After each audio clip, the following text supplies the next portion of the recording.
This is the easiest one. This is like no-brainer. This method is a hybrid because it includes immersion and we also have the filter coffee advantages. So by having the paper filter, we have a cleaner mouthfeel. But by having the immersion process, we have that longer extraction or better extraction that some people might want to look for. So now we have the filter. Like with the V60, we're going to fold it a little bit. We're going to fold it around the edge and then at the bottom too.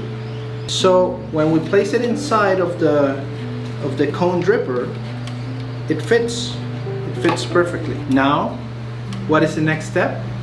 You have to rinse the filter. Rinse the filter. Very basic step. Probably the easiest thing people can do at home that will instantly make their coffee better, right? Yes, rinse the filter. If you don't believe us, do this. Rinse the filter and then the water you take out from the rinse filter, drink it and see how it tastes. Compare it to the normal glass of water that you drink every day. Somebody asked me, and I'm going to address this right now, why shouldn't I be using a stainless steel filter? Yes, they may be more ecological because you're not wasting paper or using paper, and more durable as well. But stainless steel, the metals release flavors. That's a very important question to answer. So I recommend and I prefer the paper filters. All right, so we rinse it, and interesting thing is that you see there is like a valve here, and I can do it again. I can pour the water here and see nothing is dropping. Can you see it? And then when I press the valve down here, it starts releasing the water. Stop, release, stop, release. Now for this recipe, I'm going to use a new coffee that you guys may get your hands on very soon, and it's Geisha Peaberry Natural. So this coffee comes from an ultra high elevation farm here in Boquete at 1800 meters or 6,000 plus feet above sea level, 6,000 and some feet above sea level. So it's ultra high elevation for Panama. How many grams of coffee? 20 grams? No, in this case I'm going to use more. Oh, you tricked me. Yes, I'm going to use double. Why? Because the capacity of this with the coffee and the water is about 500 grams. So I'm going to use 40 grams of coffee, but I like you to everyone to see the roast level of this coffee. This roast level is light. It's a light roast level. Why? Because since it's a geisha, we want to enhance all the floral, all the citrusy, all the herbal notes in this coffee that it naturally has. So we don't want to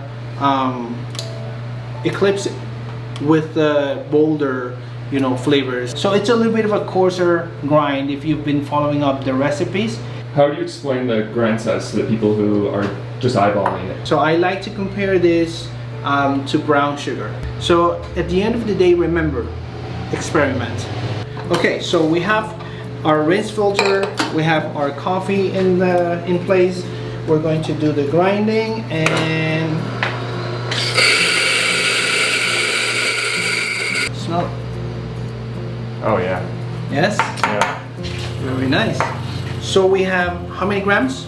40 grams. 40 grams of coffee. 40 grams of coffee, because I do quality control very often at the coffee shop to try different samples from different farms, and I got really used to do the quality control, the cupping process.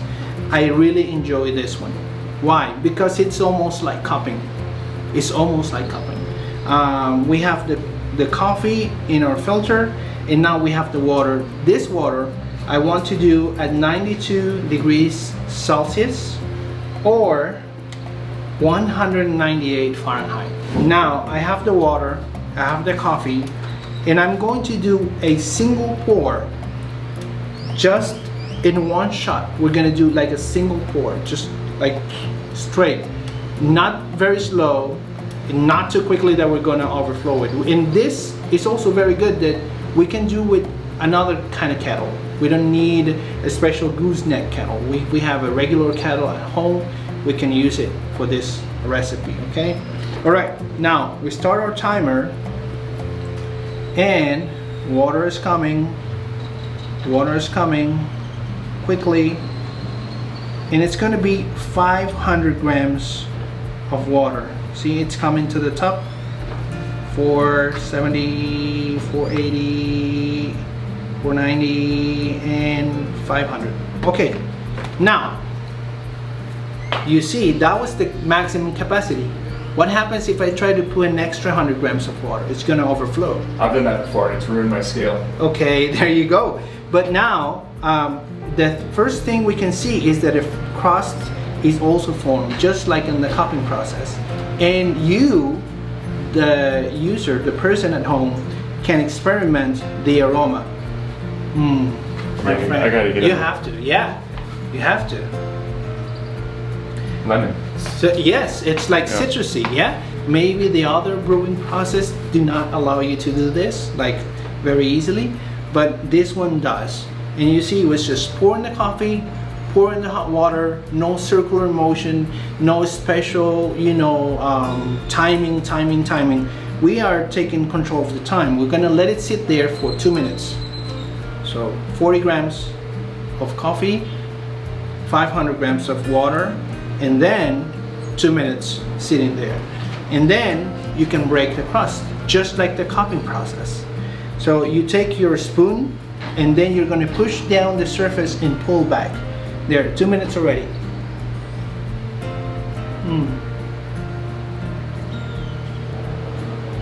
And then quickly, we stir it a couple of times, just to make it even and homogeneous. We're going to place it in our carafe, right here.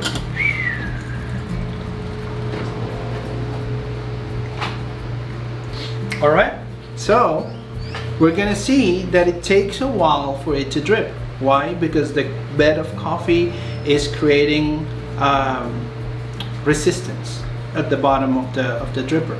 So we don't want to go over 4 minutes in this recipe, in this case. So right now we're at 3 minutes and 30 seconds. Is already coming to the bottom. If you want to see how the bed is going to show, because this is important, my friend.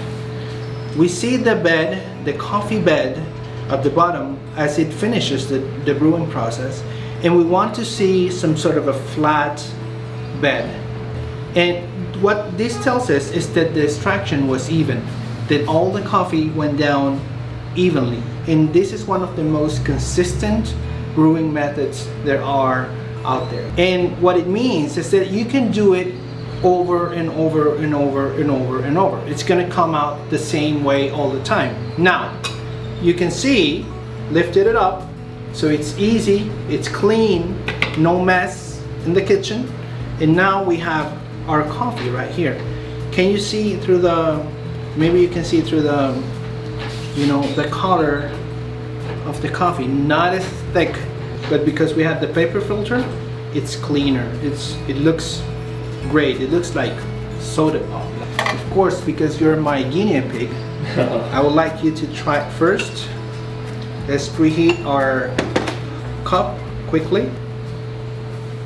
Thank you, sir. Here, let me know what you think. It's crazy how delicate it is and how light it is. Like on the palate, it's almost like it's like a lemon coffee tea. It's like lemon coffee tea. Yeah. But none of you can tell, like, none of the flavors are like covered up by the roast or anything, because it's like you can taste all those flavors because it's very light. Yeah, the lighter the roast, the more complex notes you can taste. The bolder the roast, the more intense the coffee is going to be. So those of you that are looking to get into specialty coffee, here's a great brewing method for you. It's the Clever. We'll link it in the description below. What do you think? Can we open up? We've been talking about this coffee so much. Can we open up a few bags for him? Yes, of course. Do it. Go ahead. Open. Let's say, well, let's say 100 bags. Okay. Because we have limited supplies of that. So we'll get 100 bags shipped to the States. If you guys want to try some geisha, this is like, geisha has changed my whole experience and my whole perception of coffee. Give us some feedback in the comments. We love reading them. But for now, we're gonna leave you with this cup of coffee. We'll see you guys next time. Enjoy.